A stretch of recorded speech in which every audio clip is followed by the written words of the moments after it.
again, you can literally build your own momentum. Yeah. You could build your own momentum. You could create your own path. And the more you do that, the more people going to understand that and they're going to want to tap in. Oh, this you crazy mother.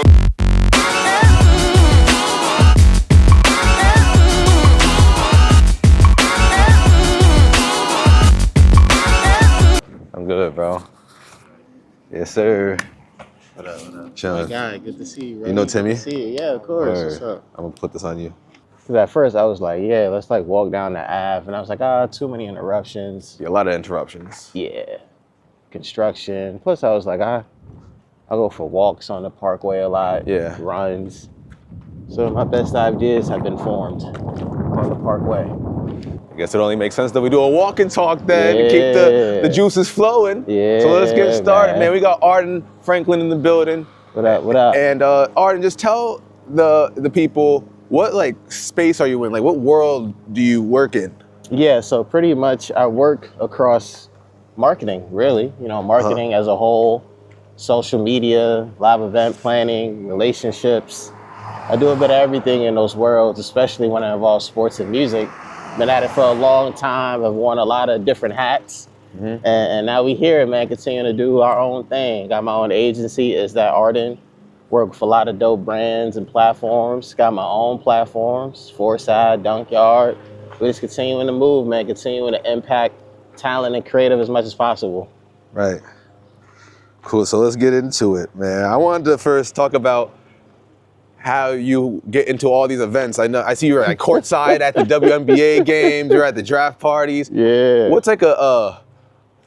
How do you get into the access to all these dope events?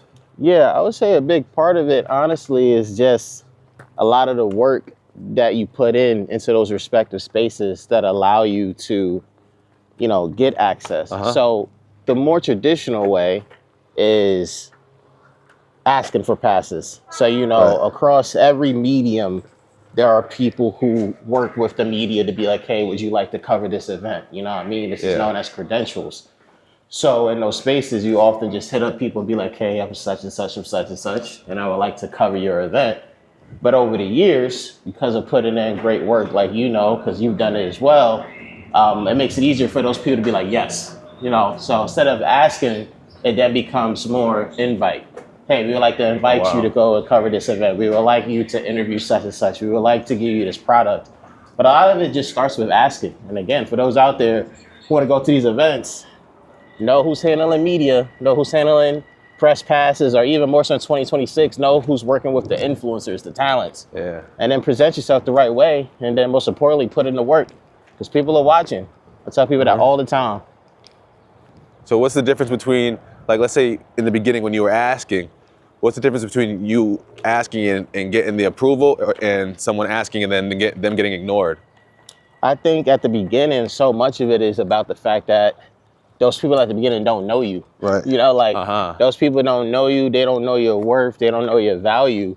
So you're just one of many. But over the months and years in which you're covering a certain circuit, like let's take basketball, for example, you know, like across various levels in basketball, I put in so much work in covering the game. You know, like at one point I was a writer, and then on their talent and all of this stuff, the people at these different leagues, teams, and et cetera, they start putting the face to the name, like, oh snap, that's Arden Franklyn. That's, you know, from such and such and such and such.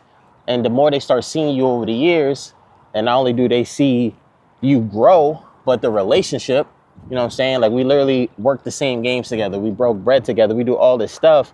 Yeah. Then it becomes less of an ask and more of a, yo, by the way, I'm coming to the game. All right, cool, we got you. Or yo, in case this wasn't on your radar, we got this happening. Would you like to be there? Or can we invite you to be there? So much of it is just, again, those months or years of just putting in the work and building those relationships to where suddenly you're locked in. You know, like I've been blessed to have this fortune of, there's been times where there's been certain games I found out about last minute and I could just walk up. Oh, word, that's Arden. Yo, he good. Like, you don't got to worry about it. Sort of on some nice cut the line privilege. So, but a lot of that wouldn't have happened without the work. And people just seeing the work and then, you know, dope relationships being built and formed. That's what it comes down to. Have you ever had like an opportunity where you might have like fumbled the opportunity, like, damn, like I wish I did something differently, like, man, that's a good one. I feel like I'm really trying to rack my brain here. I wouldn't necessarily say I had any opportunity. I fumbled. I just felt like I didn't get certain opportunities. So I just wasn't meant to have it at that time. Like, that's how I've always felt. I always felt like, man, when I wanted to like get, access to, let's say, like the NBA draft, or if I wanted to cover a certain NBA game, or if I asked somebody else for an interview and I didn't get it, I just always felt like, all right, that must be a sign, like it just wasn't my time yet to do it. Yeah. But I've always felt like, not to be cocky, that like any opportunity I've gotten, like I stayed ready. I was like, yo, I've always treated, those opportunities at events and interviews and et cetera, like, yo, it's a game 7. Yeah. Like this is what we worked for. So even with me being at this point in my career, or as well as even just over the last few years where it just became like certain that like, yo, I know I'm gonna be there. I always treated it like, yo, it's game 7, because you never know. The landscape of media, like, is so rapidly changing. There's so many people entering the space now. Yeah. That it's like, even for me, I'm like, I don't take for granted. So I look at it like, man, me fumbling ain't gonna never happen, because I just stay too prepared and I'm too, grateful for the opportunities. How long did it take you to stay, like, to get to that point where you're always on point? Man, I would definitely say it took at least 5 or 6 years. You might have made mistakes along the way. But I also think at the same time, for me though, my first 5 or 6 years, I was very like sheltered in regards to, yes, I was pursuing my dream, but I wasn't all the way out there yet. Yeah. Like I was really taking seriously, like, stay in the lab, you know what I'm saying? Like stay in the lab, cook up, put stuff out there slowly but surely, but don't really pop out until you feel like you have something to offer. I've always been a realist, like even back to just like my childhood, like growing up with my parents in the inner city, like I knew when it was obvious we were broke or when certain things couldn't be paid for. It's like that's just the reality of the situation. And my parents never like sugarcoat anything from me. Mm-hmm. So even when I was younger, I was kind of like, yo, it'd be dope to cover the Knicks or interview this big artist, but it's like, I'm not ready for that. Like, I'm gonna embarrass myself asking them to like try to do it now. So I just worked my way up to where suddenly it's 2014, the Westchester Knicks are in town playing at the county center. That for me was like my first team that I actually went for. Like, yo, let me go for the G League. Okay. And then it came, all right, cool. I want to do D1. I'm not just gonna suddenly ask for the Dukes and North Carolinas of the world. It was, the Columbia Lions. Oh, snap. Fordham, St. John's High School. Oh, there's a school. What was that school my high school didn't like? Oh, Step in that. Like, let me tap in with Step and all of those things. So I've always just been a realist. It was like, yo, just gradually build. Yeah. And just continue to build to the point where it's like, by the time I get to the Dukes, North Carolinas, New York Knicks, whatever of the world, they gotta say yes. Cause it's like, yo, I have the proof of concept in front of you. Right. So it's right there. So you said like you kind of built a relationship with people, and that's how you kind of get these invites to keep going to these exclusive events and stuff like that, in dope venues. How would you, for someone that's kind of like at the brink of going to events and trying to make these relationships, what's the fine line between networking and being annoying, like when it comes to like following up and stuff like that? Yeah, I would say the difference is when you know how to properly network, you know how to give people space. Right. So it's like, yes, you have a sense of urgency to want to connect with people. Like you meet someone one night, you get that text, you get that email. Of course, you hear the traditional, yo, we're going to talk, we're going to build, we're going to do X, Y, Z. And then, of course, you do your due diligence, right? That morning after you send that text, you send that email. And then from there, it's just you wait, like, because you just got to remember, like, people are busy. People are busy. And a lot of times when people give out those texts and emails, for them, that's like the equivalent of breathing air. Like, they're so used to doing that all the time. Right. So you just got to realize that. And even if you do send a follow-up after you send your initial email, again, you just understand time and patience. You meet somebody on a Friday, it may not be best to send them something Saturday morning. It's the weekend. You send it on Monday, give it until the end of the week before you follow up again. Right. And if it's meant for you, they'll follow up. If not, hey, at least you followed up. So many people meet people and don't follow up. Right? They don't you know what I'm saying? Like, they don't send that text, they don't send that email right after the link. And it's like, yo, how are you supposed to build if you don't do that? Now you just got another number or email or Instagram on your phone that serves you no value. Yeah. Because you didn't follow up after that. And that's something that I used to be bad at the beginning. I didn't do it as much, but over the last couple years, I've been very adamant. I'll text people right in front of them They get the email right away. Yo, let's get it out the way. Or yo, I'll send an email right in front of you just to let you know, like, yo, we're here, we're locked in. Wow. The follow-up is so important because that's how you start the relationship. And I think the more times you do that, the more the conversations continue. Now, the conversation may not end where you want it to end, but at least you continue the conversation. At least there's something there to where, let's say, it's 3 to 6 months later down the line and you want to follow up, you won't be a total stranger. Because odds are, all right, hey, we texted a few times, we followed each other on social, and in the months following, oh, I saw what Angelo's doing. I saw, okay, he's doing the walk and talk. Wow, he's saving the playgrounds. He's doing dope stuff, music there. This big entertainer, radio personality knows him. By the time you follow up with me again or vice versa, I'm now even more familiar with you. And it starts because we started with that initial introduction and email. Right. So that's what people got to understand. Has there ever been a time where you had to like set your boundaries with a client or a company? Like, yo, it's either like, you're not paying me enough, or you kind of got to give me like, it's the weekend or something like that? Oh, of course. Yeah, man, I experienced that the first time I started working in corporate America. Yeah. You know what I mean? Like, it's very true how, like, for a lot of people, you don't want to end up important at your job because, boy, they don't understand boundaries at all. Like, once you're important, everything starts getting dumped on your plate. And, yeah, I had to learn from my first couple of opportunities working with big companies and clients where I was just like, look, y'all, like, you gotta chill. Like, it's the weekend, it's after hours, or yo, that turnaround is not gonna be as quick as you think, champ. Like, there's times where even recently where, in the nicest way possible, I gotta let people know, like, yo, chill. Like, we gonna get there, but yo, I got other things that I gotta prioritize based off of what I'm working on. Like, we gonna rock out, but it's just relax. Like, people at times, I think, get so excited to connect with you in the work, it's a bit too long. It's like, yo, relax. Like, we gonna get to where we need to get to, but the boundaries have to be set. Because if you don't set a boundary, boy, people will take advantage of you. 1000%. People will take advantage of you. People will just rely on you. They just think you'll always be there.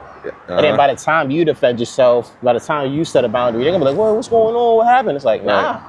That's why you just gotta set it immediately. And if they understand, they'll understand and adjust. And for those that don't, kick rocks. Kick rocks. And that being said, we don't want to kick rocks with the Pumas I got on, man. Absolutely we got the Puma Fade Nitros on. Shout out to Puma. You know I'm trying to work with y'all. What's up, man? I'm using them. Using y'all. Y'all got great arch support and great heel cushions to do these walk and talks, man. I'm loving it. So I got on the Puma Fade Nitros on, and I can't wait to see what I'm gonna get next. Now, let's get into some of like the dope things we got to experience. Tim, he's gonna try to kill us. What's like a memorable moment? Let's take a chance in life, Tim. Let's take a chance in life. What's the most memorable moments that you're like in the building somewhere and you're like, wow, I can't believe this is actually real. This is happening. I'm in the building. Wow. Man, I would say, like, I'm a big wrestling fan. So the things I've been able to do involving like WWE and Fanatics has been insane. Like, I've been able to work with them, and because of the work that I do with like social media and talent relations, you know, a nice perk of the job was me being able to attend the last 3 WrestleManias. And that was just insane because it's like, yo, what the freak? Like, I'm at WrestleMania. I remember, quick story, I remember for WrestleMania 40, this was in 2024 in Philly. I'm a part of this big fan event called WWE World that Fanatics was doing with WWE. Think Comic-Con for wrestling fans. And I remember, this is when WrestleMania started being like 2 nights. Senior leader on my team pulled me to the side and was like, yo, we ended up getting like a small number of tickets. I want to give you one of the tickets. You know, like, you've done a lot of great work. We know you're a big wrestling fan. So my initial ticket was on the floor, but it's like at the back of the floor. It's at Lincoln Financial. I'm happy as hell. I'm like, yo, floor seat's a floor seat. We had Mania. We lit. The same senior leader texts me and goes, yo, meet me at the top of the section. And we meet up. He goes, yo, I was just sitting where I was sitting because I had to meet up with like a more senior leader at the company. I'm finished with the meeting. Yo, let's swap tickets. Bro, I took his ticket, got to the seat. Bro was literally sitting 2 rows behind the commentary table. Oh, wow. Which is right next to the ring. And that was night 1, so I got the chance to see Cody Rhodes and Seth Rollins go against The Rock and Roman Reigns in a tag match. And like, in a row in front of me, I kid you not, was freaking Drewski, 2 Chainz, Meek Oh, Mill. wow. I was there when Meek Mill did the whole "Get Up." Oh yeah. Like I was there. I saw that in live time, bro. Like George Kittle's right there, Lil Baby, and his Yeah, family's like a Celebrity few Row. rows down. And I just remember like, yo, this is my life. Like on some like Bron, like I can't believe this is my life. Like that's crazy. But I've been very fortunate to have a lot of those moments, man. But that was one in particular. I was just like, yo, that's insane how life works. Just 4 months prior, I was laid off from my job, despite doing a great job. And that was like the first time I've ever been laid off in my life. So like, that was also the first time I legit went through depression. Oh wow. And just the sudden weight of like being laid off and dealing with the uncertainty of things. And now it's like 4 or 5 months later, I'm here at freaking WrestleMania ringside, getting paid incredible money, doing what I'm love, and being recognized for it. So that moment definitely sticks out to me. All right. Hold on, we're gonna pause real quick. Timmy, real quick. Pause it real quick.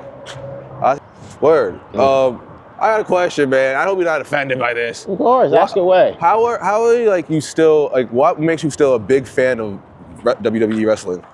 Yeah, it's just because it's beautiful storytelling more than anything. Really? It's great storytelling. Yeah, man. You don't think it's cheesy? Nah, not at all, bro. It's great storytelling. For me, I look at it like the same way people could watch them shows, the Breaking Bads of the world, or shows like that, and people getting involved into it, and rightfully so. It's like, it's the same thing with wrestling. Like, I know I'm watching characters, I know I'm watching scripted action, but the way a sport and entertainment comes together is phenomenal. Plus, I would say WWE events are arguably the most fun events to attend live.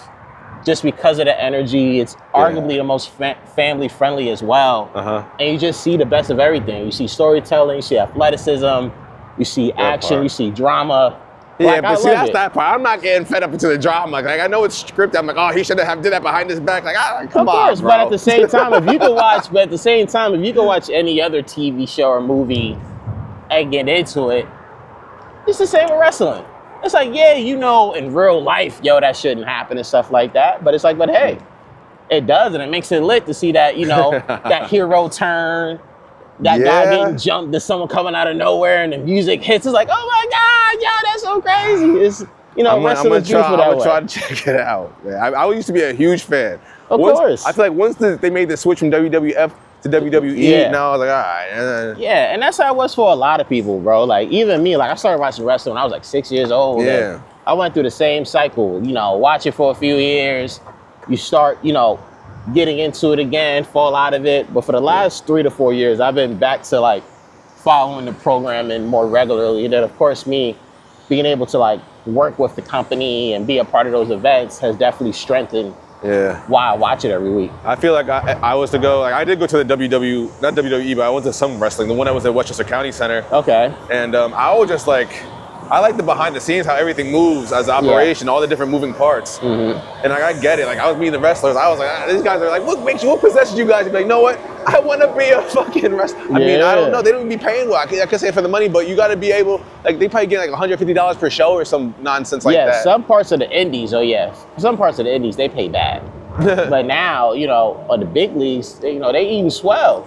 You know, they eating good. It's a lot of stuff. And a lot of wrestlers are incredible athletes. You know, a lot of them played football, basketball, you know, other sports, and they was able to transition into wrestling. And even WWE, they got something called like WWE ID and NXT, which is like their developmental leagues where they're legit looking for like top college athletes who, you know, once their college careers are over and they don't really have pro prospects, they're like, yeah, bro, pull up to the E. Like, let's see what you can do in the ring.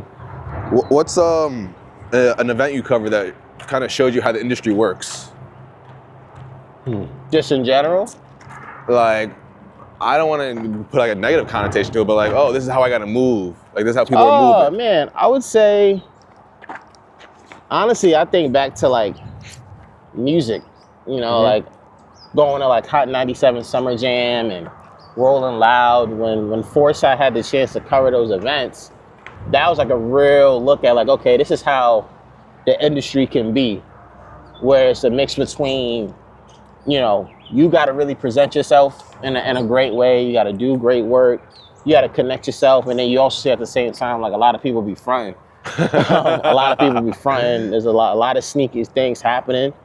And I say music gave me the best look at that. Because in Right. sports, people are who they are. Whether you're new or if you're someone that's like super established in the game, you are who you are. You know what I mean? Uh-huh. And I just think in music, you see the good, bad, and indifferent in terms of how people present themselves, how they do the work, how they connect, what people say about them. And you definitely see it. And you definitely see it when you go to those, you know, Scared the bigger shit out of events, me. the Rolling Louds, the Summer Jams, whatever. Many nights have been spent, you know, at the SOBs of the world and stuff like that. Yeah. So definitely from music, I learned that. Who's the most interesting person you've been around in the industry, and what made them stand out? Ooh, man. That's a great question. There's been quite a few. One of the most interesting people I've had a chance to be around from both, like, I interviewed them and then I worked for them, honestly, was Gary Vee. Yeah. Gary- Yeah, I used to be on the hype train crazy. Yeah, I Gary- waited in line for 4 hours to meet him. I was like, what am I doing? son? Gary stood out just because being able to like be in his orbit, I really saw what it means to like take things minute by minute and be super efficient. And it was also cool just because of the fact that it was like, oh, it's time like bro's actually hella cool. Yeah. Like on one hand, you would think, oh, the videos are just the videos and he's just saying and talking that way and You gotta inspiring curse. That's me. just how I am. You know what I mean? But in real life, it's like, yo, he's mad cool. Like Yeah. working in the same office building as him, bro. You can literally talk to bro at any given moment about whatever. Oh yeah, on 34th Street, right? Yeah, and be cool and talk or whatever. So I would say like Gary, for sure, it's the most interesting because it's another example of meeting somebody and seeing them on screen, Yeah. and then in real life, especially someone of that magnitude, and it's like, oh snap, like Word. you start understanding perception and why you got to say and do certain things in order to push the image, to push the company, to build momentum. Yeah. And then once it's cut, all right, this is who I really am. This is how we really get business done. Yeah. But you would just understand that. So I would say off the top, it was definitely Gary. Fire. All right. Yo, Timmy, for this part real quick, can you take a couple bit steps forward so we kind of get the sneakers in the shot too? Slow it down a little bit. Yeah. Good looking. We just gotta keep that distance. Let's talk about the Westchester scene. Yeah, Oh, man. shit. Home sweet home. Home sweet home, man. Do you think it's harder for people from Westchester to break into the media compared to people that are from and live in New York City? Oh, 1000%. Yeah. It's definitely harder. And I think a lot of it is harder because it starts with do people actually want to claim where they're from? Uh-huh. You know, like there's a lot of people who we know you are from Westchester. Like we grew up together, we see you around, and people act like they're not. And I think obviously if you're based in the city, you don't got to worry about that. It's, yo, I'm from New York City, I'm from whatever borough. But people in Westchester often get caught up in like, yo, do I want to rep here? Do I want to be like Westchester centric and just highlight what's happening here? And I think that's what makes it tougher. Like I don't even consider the city impact of it in terms of like, people from the city going to continue with that joke. They're not going to stop with the joke of, oh, Westchester's upstate. Like, it just is what it is. They're going to continue with that joke. I think it's more internally of like... Do you get offended by that? Jokingly sometimes, yes. But more of it is like, look, that's just what it is. That's just what y'all going to say to, you know, Yeah. joke around. Or in some cases, people just be dead on lazy and ignorant and think we're upstate. But I think a lot of it, again, just starts with like, yo, do you actually rep here? Are you Right. proud to be from here? And if you want to choose to highlight things that are happening here or not. So that's why I think it makes it harder for someone to break out of Westchester. But I also don't think it's as difficult as it once was 10 years ago. Like, I think it's night and day. And Yeah. I think to our credit, as well as other people's credit, we've made it so easier for people who are now coming up to be like, yo, I'm from the 9 and I do this media thing or whatever it is, and I could break out. Like, Right. we didn't have that when we got started. We didn't have those prime examples. If there was really no examples, respectfully speaking, you'd be like, okay, cool, this is who I could follow that's from here that could do it. So we've become those examples to people. And I know that because I've been told that in real time, what I've done, what Foresight has done. I've heard people reference you and so many others. So I'm proud of us for what we've done in that regard. I was gonna say, what do you think Westchester talent needs more of in Westchester? Do you think it needs more platforms, venues, money, funding? Like, obviously, but consistency, Yeah. collaborations? Man, I think definitely platforms for sure, especially like physical places. Like, I think having more places where artists could get a chance to really connect with one another and showcase their art will be very central. You know, again, when we talk about New York City, that's what makes the city such a huge place of opportunity, because they have places everywhere, new to establish. So I definitely think to start with places. Resources, you know, again, whether it's someone who knows how to capture photo or video to whatever it is, we just gotta understand to help each other out. We gotta know what it means to barter. Right. You know, like, yes, it's nice to get compensated for what you provide, but a lot of things also grow when people know how to barter with one another. You have something of value, I have something of value. This is how we can work together. So I think ultimately it comes down to we need more platforms, we need more resources to be shared with each other. And then once we have that, then we can continue seeing a lot of dope collaborations, as well as, honestly, Angelo, like, more people being consistent. You know what I mean? Like, I feel like, The fall again, off is real and they don't see any. yeah, I feel like, again, when I look back at the Instant last 10 gratification. years of, you know, the creative scene in Westchester, a lot of people entered it. A lot of people did those stuff, but so many people dropped out because it just wasn't consistent enough. Right. You know, they didn't have the vision. And that's why there's only a select few still standing. And I think that's what's going to make the difference and ultimately building this scene, which is like, man, again, the platforms, the resources, but people got to be consistent.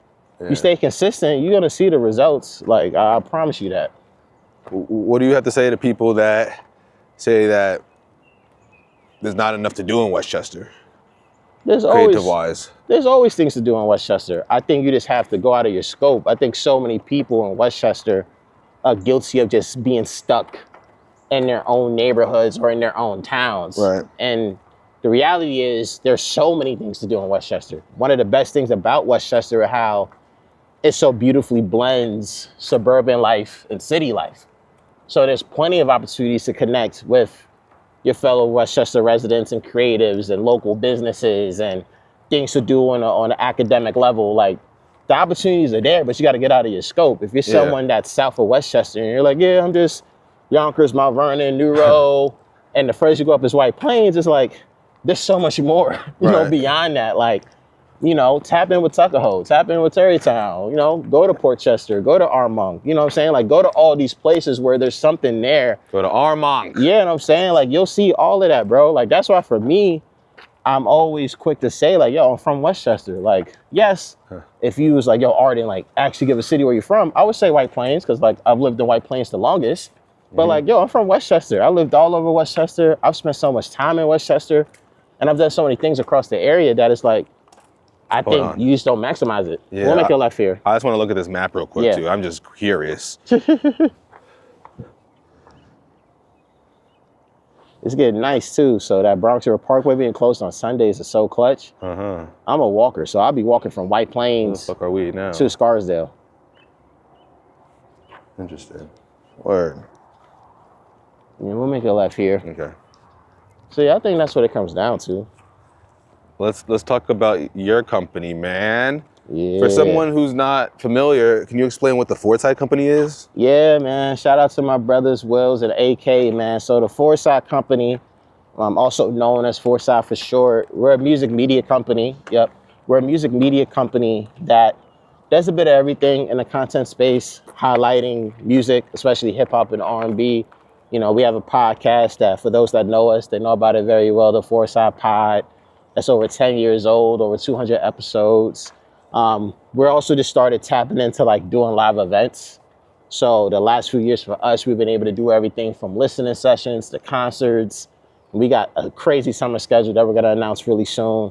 And we just do things, man, to bring artists together, you know? Like, again, with the shows, with the pod, with just content as a whole, we just like spotlighting the underground, the emerging. And a lot of those roots were established here in Westchester. You know what I mean? Like, I'm very proud of Foresight's legacy in the fact that we were a lot of people's first platform to highlight them.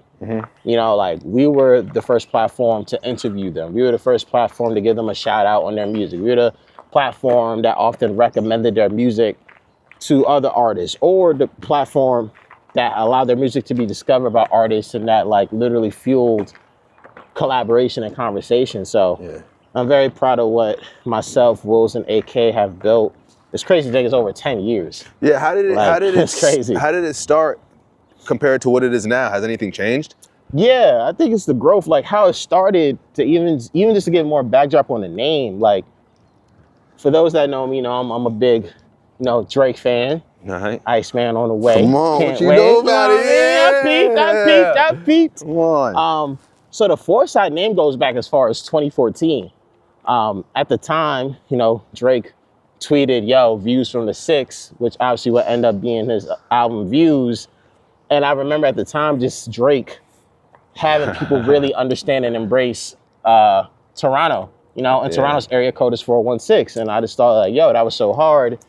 And for me, again, always been proud to be from Westchester and not, I was like, man, like, what if I could come up with a nickname from my home? Right. Obviously, our area code is legendary, 914. You say 914, you know what it is. And then people have always said dope variations of the area code, right? The 9, Big 9, etc. All right, easy, man.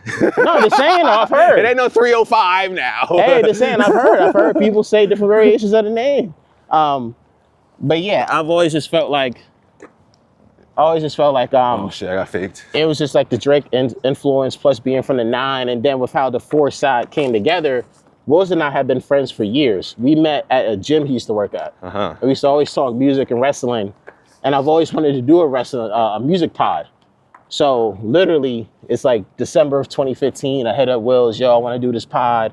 I got a cool name for it. He's like, yo, I'm down. I kid you not. We had a big ass snowstorm happen.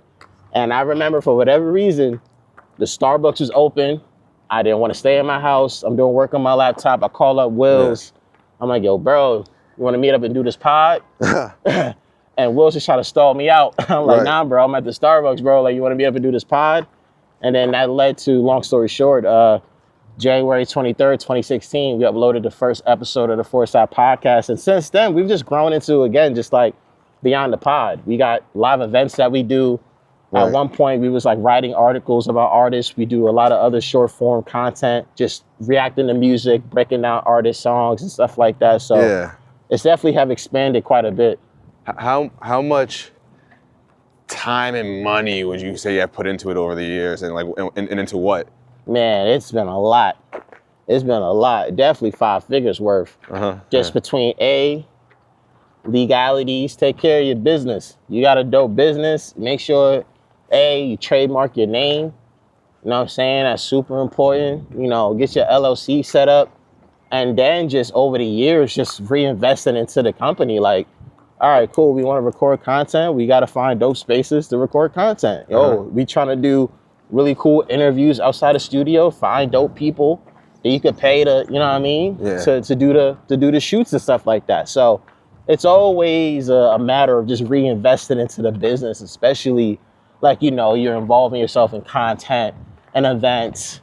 All of us have at one point or another have dabbled into merch, right? Like so much of it, but don't forget the legalities. Like seriously, if you haven't yet, trademark your name. Oh shit. Set up your LLCs. If it's something physical, I think you want to get a patent, right? If you got like a physical item or something that you invented, like so many people sleep on those things.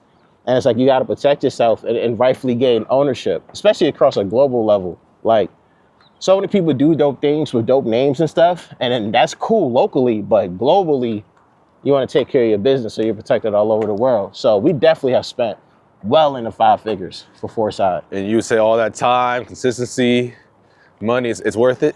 Absolutely, bro. To even be where we are 10 years later is insane. And it's like, for us to have been able to make an impact on music across Westchester and New York, little old us, it's like we're so proud of what we've done, bro. Just to see that impact. Like, again, we've been a lot of people's first interviews, the platform that shouted them out. We've been able to take it from Westchester to Rolling Loud, Dreamville. It's awesome. We was interviewed by Hot 97, bro. Like, And for people to this day that even not from Westchester, when they like check out Westchester artists, they often think of us and they still text us and be like, yo, what you think of such and such artist? They're from your neck of the woods. So it's crazy for us to be at this point over 10 years later. It's beautiful, especially when, again, like, no shade to anybody. We've seen a lot of dope people enter the creative space and do dope things from here, but they haven't stayed consistent. And yet here we are still over 10 years later. Word. What part, whether it be the artists, the podcast, the events, or the relationships you meet along the way, what part are you proud of about the most with the Foresight? Man, I think the relationships, to be honest, you know, like the relationships that we forged over the years, you know, because of the content, because of the events and how much they've lasted. You know, like I think about artists who we've really connected with at the beginning and that we still stay connected with, you know, Aniko Brown, Iman Nunes, like those are artists that we've known from the jump, and that throughout the years as we've grown, they've grown, and we still have done dope stuff together. Like we've done sold out shows, we've done packed out listening sessions together, we've done incredible interviews. You know, I think about the same way with Steeleon and the Stainless Global crew, like how much stuff we've been able to do together. Not the whole government name, the Stainless what? Yeah, Stainless Global, that's the name of the crew. The Stainless Global crew. I think so much just about like how those relationships forged because of what transpired with Foresight, and how, again, years later, we're still locked in and still doing dope stuff. So it's beautiful. What's the hardest part about running a platform that pretty much supports other people's dreams while still, you know, doing your thing with all these other entities and companies that you work for, that you do content for? Man, it's consistency. It's so hard to stay consistent. And then that's something too that, like, you know, over the last couple of years with Foresight, was impacted the most negatively. It was just like, because I had so many other things in the works that was great stuff, it also impacted my time and commitment with Foresight, you know, less posts, less podcasts, etc. And that's something that, like, the team and I, we talked about a lot, because, like, even with Wills and AK, like, they have a lot of stuff going on in their lives, and they're also doing a lot of dope stuff creatively. So it just always comes back to, like, yo, prioritizing, you know, like, even with all the stuff that we're doing, Foresight is literally like our baby. It's like our oldest with all the things that we've been doing. And it's just, all right, take a look at what you got going on and figure out how you can, you know, stay consistent with it again and continue to build upon it. And that's where we've been at. Like, we literally just dropped 2 new episodes of the pod. Again, we got a summer schedule coming out with all these shows and stuff we got in the works. You know what I mean? We're rolling out content that we dropped over the winter that's still pretty timely. Like, that's what a lot of it comes down to, is just getting back to that consistency and making time. Like, one of the biggest things I've learned in life, and Angelo, I feel like you can relate to this, is like, for the things you want to do, you know what it means to make time for it. Finding time, there's no such thing as finding time. You make time to want to do the things that you want to do and see the people you want to see. And for Foresight, we happily make time to make sure we keep it up and running. Who were the last guests that you had on the Foresight podcast? Man, on the pod, it's been a little minute since we've had people on the pod. In terms of, like, events, we just did an awesome show in January with an artist named Eric Penn. Shout out to Eric Penn. He's a really dope artist from Virginia Beach, VA, that's living in Harlem. And he just had a great project called American Fairy Tale. So we did a sold out show with him inside the World Trade Center. Nice. Yeah, because go ahead. My fault. I was gonna say too, we also did a really dope event with an artist named Uche. We did a listening session with him inside one of our stores, and this was in March. And now we're continuing to do some awesome stuff. Of course, the homie Section 2, who's dope. We did a listening session with him. He's in that sports mindset. Yeah, Section 2 is really dope. But yeah, man, we just been cooking. On the event side is where we're seeing, like, a lot of just connections with artists. Again, there's a lot of artists who make dope music and have audiences where they have to bring people together. So we just want to help with that. Yeah, because I was gonna say, I feel like after a while, like, you run out of Westchester artists. You start promoting the same people over and over and over again, the same group of people. Yeah, that's real, bro. And again, it's like that consistency, and not only just making music, but it's like, but yo, who's consistently elevating? You know, who's raising the bar? And that list dries up pretty quick outside of, you know, the mainstays. And that's where, for us, it was like, all right, like, we proved that point with like highlighting Westchester artists and doing things here. Now we're just gonna take that mentality and bring it to the world. Right. You know, like, look, we're from Westchester, we're proud to be from Westchester, but now we gotta take it to the world and let the world know what we're talking about. Do you feel that it's kind of, you guys are kind of just not like a biased opinion, like when you cover artists and stuff, like I feel like you guys never do any cons. It's always positive. No matter what the artist drops, it's gonna hype up the album, whether it's really good or not. You're gonna just highlight it. You feel like that's pros and cons to that? I think because a lot of it is like, it's more so just on the fact that like, yeah, there's things about an album that may not always be good or great, but we generally do find the positives and things. You know, like I think about a method, you know, outside of my career in media and marketing, I worked with kids for a long time. Yeah. And one of my main jobs was like as a camp counselor. And I remember like the camp director told us of a method called the sandwich method. And he was like, when you see kids and their parents, you gotta think of the sandwich method. You can start with good, the middle could be the bad and indifferent stuff, but always finish with something good. Mm-hmm. And that stuck with me because I feel like it's the same for artists with music. Like, yeah, even if our review is more indifferent or bad, there were genuinely some positives. And I also think too, just like on another note, like there's already so many crazy negative reactions to music. That's like, why do we want to add to that? You know? So I think that's how we approach it, where it's like, yeah, even if we don't love the album or even like the album, there are still some highlights on it to where we could talk about. Right. And at the end of the day, it's like, we still rock with you guys, the artists, even if we don't feel like this body of work, you know, didn't hit the spot. Yeah. Has there ever been a time where you had to stop supporting an artist or a creative because they didn't value your platform or you felt disrespected or something?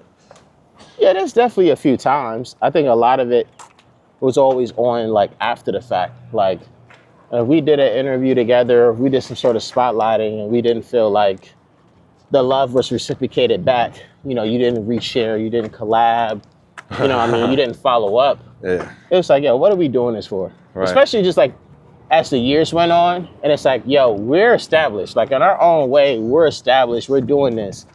And for you to not be like, oh yeah, let me at least reshare it, it's crazy. Especially when it's like, look, yeah, you're a dope artist, so you're making dope music, but folks don't know you. Yeah. Or they don't know you as an artist. You're not there yet, buddy. You know what I mean? So it's like, if you not understand that, it's pretty crazy. So there's definitely been some artists where we were like, yeah, we're good off this. We'll do this one time, but we're not gonna revisit. We're not gonna revisit this relationship after. All right. What does an artist have to do for you to be like, oh, let me get behind this artist. Let me put some support behind this artist, man. He caught my eye a little bit. Let me cover him. Let me try to cover him. Yeah, I feel like it comes down to, yo, how consistent are you with the music and with just your approach? I think so many artists are talented, but they don't know what it means to put it all together with just a great rollout plan. Like, yeah, you got a dope record, but like, what are you doing to get behind it that could catch our attention as well as others? Yeah. Are you putting out those visuals? Are you promoting the song? Are you outside? Are you consistent? For us, when we think about the artists that we've done events with recently, they all check those boxes. So they're building momentum. So by the time we connect and we're like, yo, let's do an interview or let's do an event, we're looking at it like, yo, we're coming up with another play just to further build the momentum that you've already been building. Right. And I just think that's what it comes down to. Are you an artist that's on the move and it's active, like you're visible? You know, like even in this digital age, are you at a place where it's like, yo, I can't escape this artist. I hear this record outside, you've been on my timeline, someone brought you up in conversation. That's the type of artist that gets our attention. Right. From not only just Foresight, but like our partners that we do a lot of stuff with. Shout out to Roll Tape, who we do a lot of dope stuff with. That's another dope music media platform founded by my homegirl, Tatiana. Like, so much of that matters. Let's jump back into your career, basically, with working for these different companies. What's some mistakes that you learned early on that you're grateful you got out the way early? Man, I would say it definitely goes back to communication. Yeah. Learning how to advocate for myself and also knowing when to speak.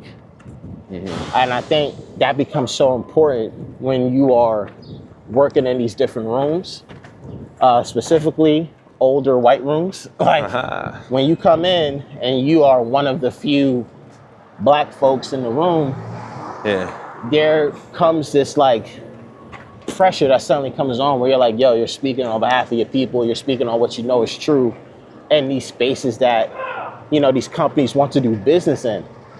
And I just learned right of the way, like, yo, I need to learn when to advocate for myself and for the things I believe in, as well as when to pick and choose my own spots to speak up, to, you know, stay quiet, to lay low. Because a lot of times, especially when you work in corporate, a lot of things play out. It's just you got to know when to speak up and talk. So at the beginning, yeah, I definitely fumbled quite a few times with how I communicated. You know, that email could have been better, or that could have been an email versus a face-to-face talk. But over the years, I've got way better at it, and I'm happy that I learned that quite a bit. My fault, excuse. What's something that you thought was important until you got into the industry that was like, oh, it doesn't even matter as much as I thought it did? Having a huge audience. I thought that was something that was so important. Like, yo, in order for me to get to where I want to get to, or as a group for us to get to where we want to get to, we got to have crazy numbers. We have the most following. And then you realize, like, yo, that's not entirely important. You know, like when you see people that have a similar following count as you or do similar things, whatever, and they're progressing in their career, it definitely makes you realize, like, yo, what am I doing that's not getting to that point? And then it just comes down to like, okay, like the work could be way better, how it's presented.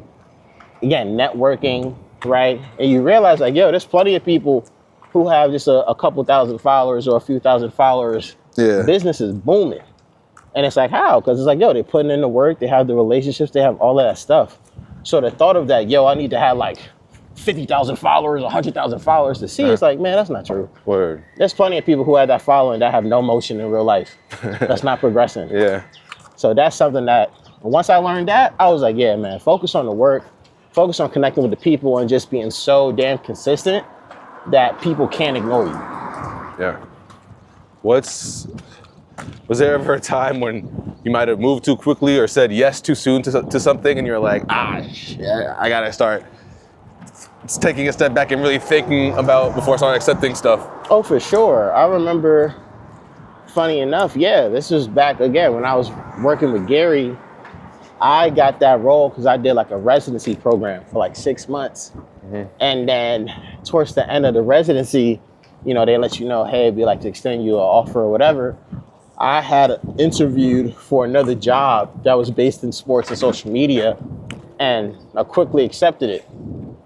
Looking back, there's like a lot of red flags, just like, hey, how did we did so many interviews that quickly?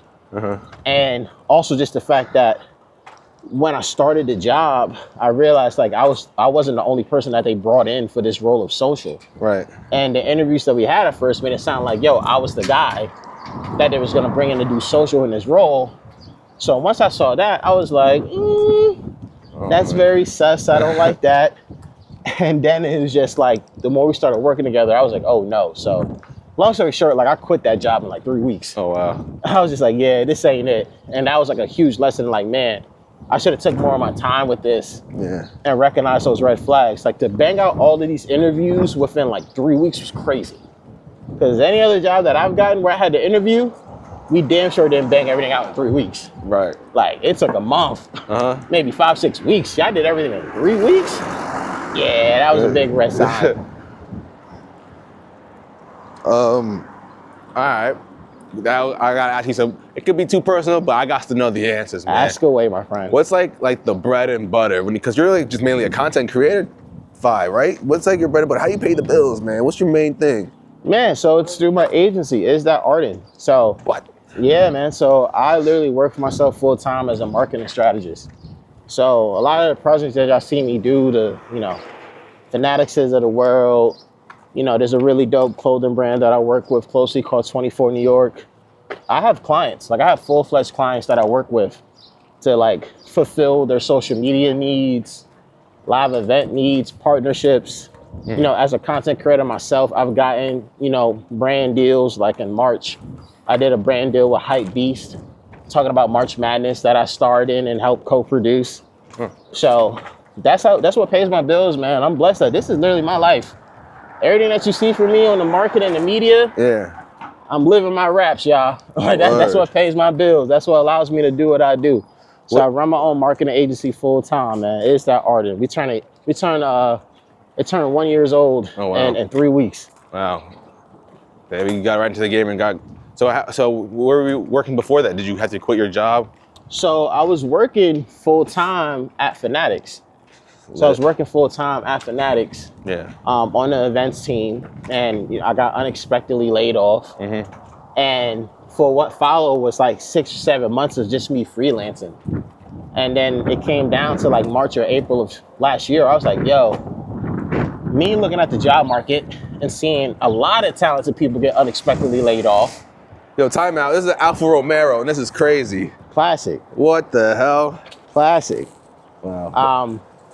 Just me taking a look at the job market and seeing like, yo, a lot of talented people getting laid off.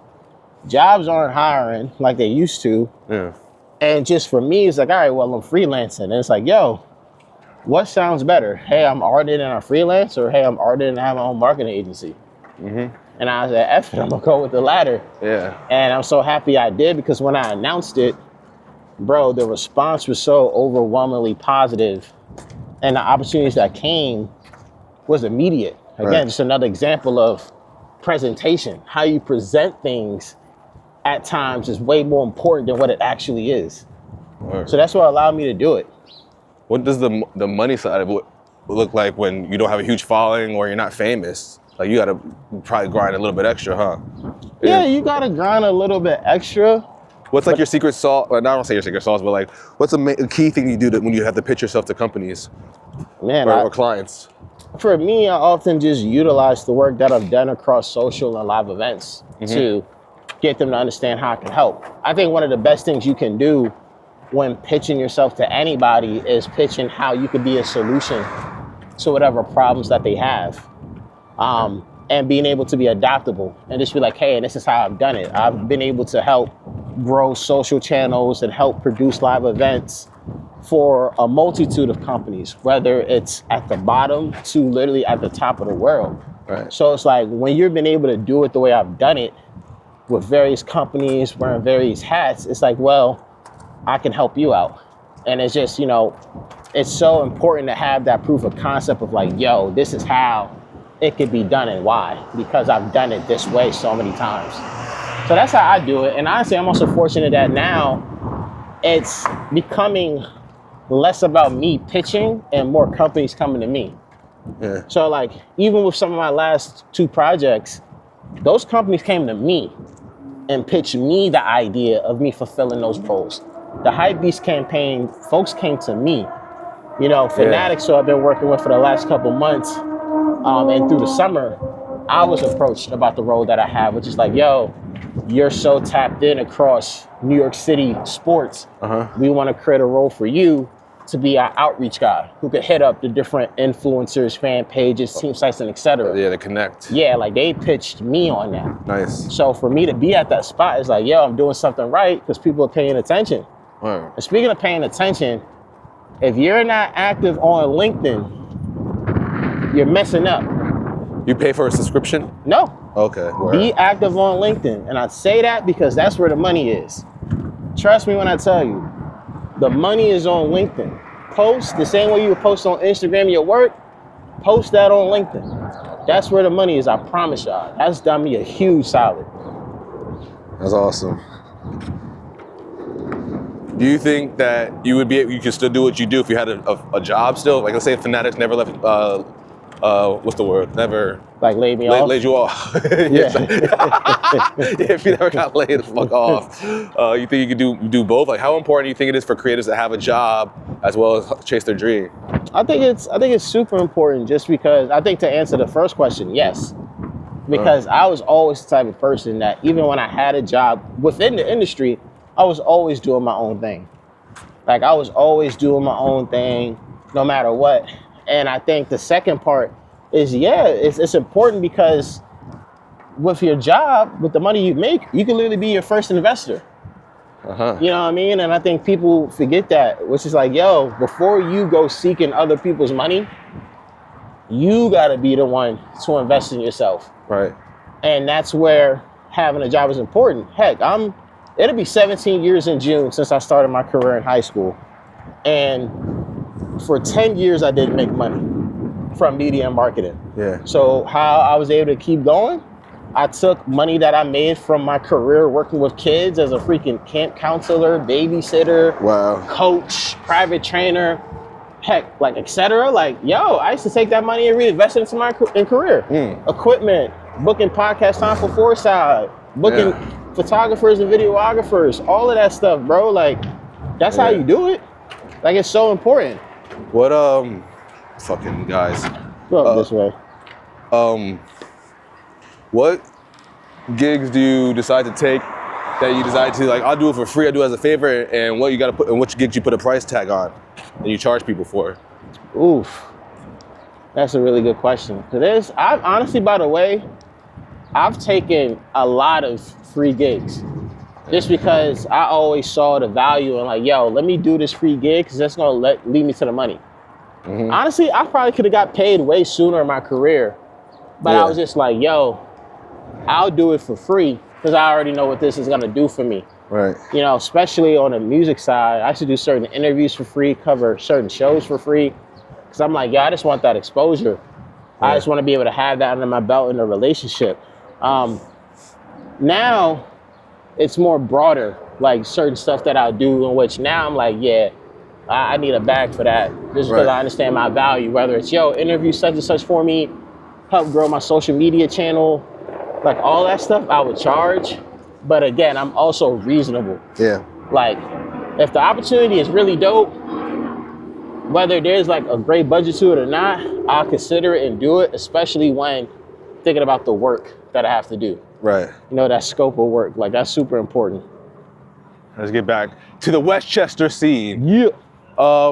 What do you, besides consistency, what do you think Westchester artists are missing from getting them, that will get them to the next level? Or, you know, what are they missing that's keeping them from getting noticed, I should say? I feel like a good number of them don't rep where they're from enough. And I feel like that's missing. I think when you look across the history of music, especially in hip hop, so many artists have proudly rep where they're from. And I think even when you look at it now, I think about someone randomly enough, Jack Harlow. Jack Harlow's from Louisville, Kentucky, bro. Jack Harlow ain't never been ashamed to rep Louisville, Kentucky, and he repped. Yeah. Again, like we talked about with Iceman, yo, he's from freaking Toronto, Canada. And you have so many artists who have been proud to rep where they're from. Where I'm from, where am I from? You know what I'm saying? You from Rye. Rye, New York, man, I'm telling you, ain't no shame. You know what I'm saying? And it's like, rack. And it's like, yo, that was so funny when I heard you say that. Shout out to the homies at Westchester Talks, man. It was incredible. But I feel like so many artists from here don't rep where they're from. And it's like, bro, rep it. That's what made you who you are. Yep. And you'll be surprised at like how much people can relate to you based off of you repping where you're from and rapping those stories. As well as just, you know, if you rep your city, then you can actually have your city behind you. Yeah. And that helps a lot. You know, back to like an earlier question, what can help people recognize you? If you end up having your city behind you, bro, your community, that goes a long way. But do you think that an artist could be too, like, locally minded? Yeah, we go to the left. I would say no, just because I think so much of it. On the sidewalk, Timmy. Yeah, with his car to cross. I would say no, I don't think they could be locally minded, too locally minded, just because this is where you get your start. I'm still very much of the mindset, despite, this online era we in which it's like, look, you still got to build local roots, especially when it comes to in real life. You know, like you still need people from your city, from whatever, to know of you, to get behind you. And then once you do that, then you can scale up. Yeah. So I don't think they can get too locally minded, but we also haven't had enough artists from here really put us in position to be like, yo, you're too local. What do you think makes an artist look ready for bigger platforms and bigger stages? Presentation. Are they along the way with the music, with the visuals, with their online presence? Are they continually raising the bar? That to me speaks to whether or not they're ready for the bigger platforms. I think so much of it is that, as well as how they handle smaller platforms. You know, like for a lot of artists who want those media looks, and they immediately think, oh, I want to get on the radar ASAP or whatever. It's like, yo, but how do you handle the Foresights? How do you handle the walk and talks and et cetera? How do you handle those platforms first? Because that's a huge lesson to learn when dealing with those platforms that are giving you a spotlight. And if you're struggling to maintain that relationship at that level, you're not gonna be able to handle a relationship at the bigger level with those type of platforms. So I think that's where a lot of artists get that messed up at. So where when they know how to handle that, plus their presentation is still overall strong with other aspects, that's what lets me know, like, yeah, they're ready for big time. What's the difference between an artist having just a fire track, a good song, or a real actual brand? What it does in real life. How does it move the people? You play that record wherever, how do the people react to it? Is that a record that is getting movement? Yep. Is that a record that gets movement elsewhere? You know, outside of the event? Like, I think so much of it, yeah, we can go. Thank you. I think so much of that matters. Knocked out the like, wheel. yeah, a lot of artists have dope records, but then it's like, how many of them have records that once it plays in the spot, people are going crazy, they feel it. And it starts to move from place to place, from playlist to playlist. I think that's the huge difference. Besides consistency, what do you think these local artists are doing wrong on social media? Man, whew, I don't think artists are fully embracing what social media is. I was gonna say, like, I feel like another version of that when it comes to building a team is just like you said, right? When you do things on your own and people notice it to the point where your team is really just people and resources that you can rely on for certain situations. Like when I look at me and my career, I think what's worked for me very well is the fact that I've developed so many genuine relationships to where it's like, yo, I have great people I could tap into based on the situation. So it's like, yeah, if I'm doing like a great interview and I need help on the production side, I know who I could call on for such and such interview. If I need help with photos, if I need help with putting together merch, or I need help producing an event, I know the type of people to connect with because of the relationship. Right. And again, it goes back to bartering. It's like, yo, even if you're in a position where you may not have the most money or money at all to pay people, when you know how to create opportunities that still make it worthwhile for people to embrace and to be a part of, that helps you a lot. You got to bring back bartering. People don't understand what it means to barter. You can do a lot of great stuff when it knows what it means to barter, especially when you actually care about the value that the other person or other people are getting. Right. You know, like, ain't no scamming over here. It's like, yo, we want people to also have a positive time doing this thing together. Yep. And this is why. I often care more about what my partner or partners are getting out of it more than me. Yeah. It's like, I know what I'm gonna get out of it, but I want you to feel good about what you're gonna get out of it too. If an artist came to you today and was like, yo, I'm trying to take this hip hop game, this rap game seriously out here, what are three things that you would tell them? But all right, bro, this is 3 things that you gotta do. Or maybe even before you tell them, what are some things that you might notice? All right. One thing I would notice is when they're telling me their plan, I would want to see. Shit. God damn it! Always happens once every fucking episode. Bro, we've all been there, bro. One thing that I would tell any artist upon recognizing them when they're telling me their plan is how much are they talking about long term versus just short term.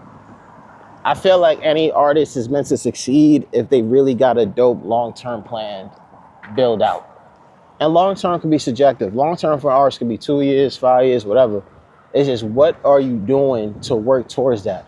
Because it's not just, oh, I'm just going to do this one thing and that's that. It's like, you're going to do things and then it's going to scale up and improve. Mm-hmm. So once we have that talk and it's recognized, I'm just thinking, okay, well, what's the plan? Like, what you got in terms of music that you're dropping? What are you going to do with the visuals? How are you going to promote?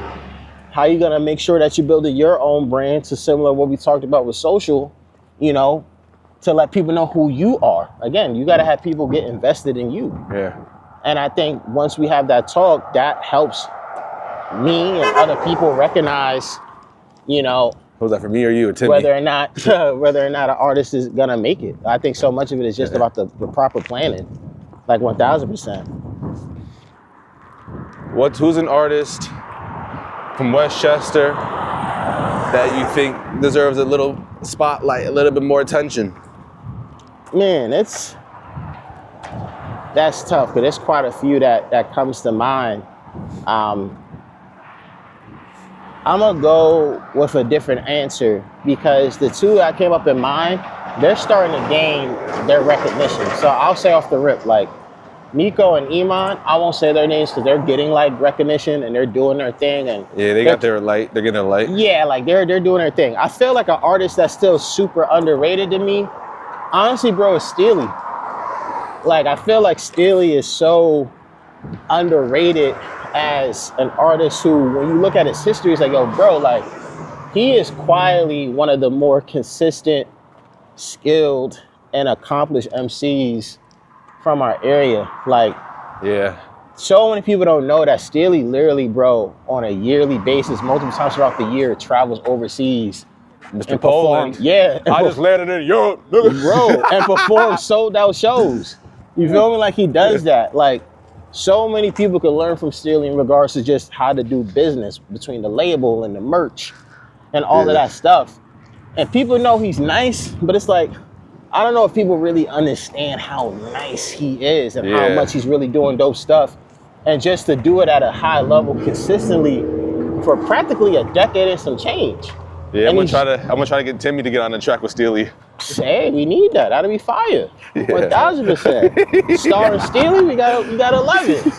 We were supposed to have one. Hey, that needed to drop. Steely, you heard that? Yeah, that's on the way. But yeah, I think Steely's super underrated, bro. I think Steely's super underrated, and I think on the R&B side, real quick, shout out to Jordan Ariel. Like, that's a new name I haven't heard. Jordan Ariel's super dope. She's been putting in work. We'll make a left right here. She's been putting in work for a good minute, bro. She just dropped like a really dope 4-song EP that is incredible.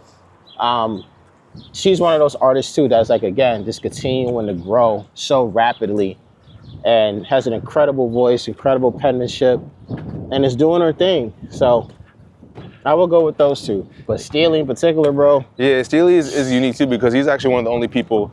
Like, they got all these other, like, rap labels in Westchester, like, all these little music groups and shit, but he's the only one with, like, a legit kind of structure where he's on these artists' asses and they're producing stuff, and he's taking them across seas and all this other stuff, too. And he's the only one that's doing that. Bro, Steely, Dre, Greg, like, that whole crew, man. Like, they've been putting in work for a good minute, man. And to see them still here doing their thing, it's incredible. I think they're about to head over to Poland again. Yep. Yeah, I'm trying to. like in I less want than to a do month. a walk and talk with him, but we might have to do it like a, I don't know, I might fall Steely. Steely, he wildin'. That's so funny. Yeah, I went to the studio and he has like a spray painted, like it's a portrait of him, but it's like spray painted designs on it, graffiti, and like there was a spray paint on his stomach. I was like, yo, you told him to do it on purpose to cover your gut, bro. He was, bro, it's just there, man. I didn't say, I just noticed that. Still so love, Steely. Shout out to the crew, man. This is perfect timing. This is the last question I got for you, bro. Yeah.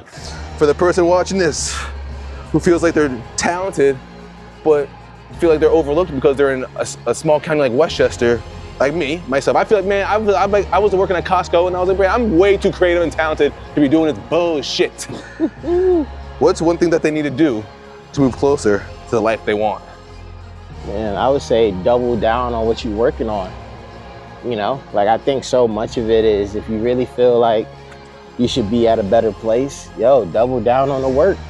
You know, really, really embrace it. I think that's one of the beauties about working on things that you love is that when you pour more of yourself into it, it's like magic happens. It's like, I don't know, you know, if folks have ever gone through a breakup or anything heartbreaking, but boy, you can make a lot of your best stuff fueled by that pain and fueled by that extra time that you have to now dive more into what you want to work on. So I say so much of it is like, understand, if you want to get out of here and climb up the ranks, so much of it is just like, yo, double down on the work. If you're putting out content, put out more content. If you do events, do more events. If you do photos and videos, take more of that. It's just, yo, do more. Do more. And again, with consistency, understand consistency isn't just, yo, I'm just doing the same thing over and over. It's like, no, you're consistently improving along the way. Yeah. That's what people recognize. Like, I remember, shout out to the good brother Oakland Winthrop, man. Like, one of the 914's best MCs too. And I remember, he shows love. Yeah, bro, I remember years ago he told me this and it stuck with me when we had a meeting. He was like, bro, and this was like back in like 2020, 2021, by the way. Yeah. And he told me, like, bro, he's like, the reason why it's easy to support you and why people are rocking with you is because, bro, you're not only consistently, he's like, you're not only consistently doing what you love, but you're consistently improving. And people see the growth. And when people are investing in you to see you do your thing, it makes them want to support more. So I think that's why so much of it is like, man, you got to double down on what you do, take ownership of it, and just go, bro. Again, you can literally build your own momentum. Yeah. You can build your own momentum, you can create your own path, and the more you do that, the more people gonna understand that and they're gonna want to tap in. I'm happy that at the very least, I'm an example of that in my own way, shape, or form. So that's how I generally feel. All right, let's get in front of the sign, Timmy, so we can see the North White Plains train station. And then you can just tell the viewers and the audience where they can find you if you want to shout anything out, anything you got coming out soon. Of course, go ahead, promote of course, your thing. man. Listen, man, this your boy Arden here. Is that Arden? Foresight's very own, Dunkyard's very own. You can find me at Is That Arden across social. Check out Foresight, check out Dunkyard, check out the whole team, man. We got a lot of dope stuff going on. I'm a kid from the 9, man. I'm a kid from the 9. Y'all know where we be at, man. Always and forever, man. Angelo, I appreciate you, my brother. You don't got a Drake owl tattoo like I do. I got the Ovi owl tattoo. I don't got no tats. I ain't got no tats, but y'all know what it is, man. Yes, sir. May 15th, and that's right before my birthday too. Ice, man, it's So coming. I got my soundtrack for the summer.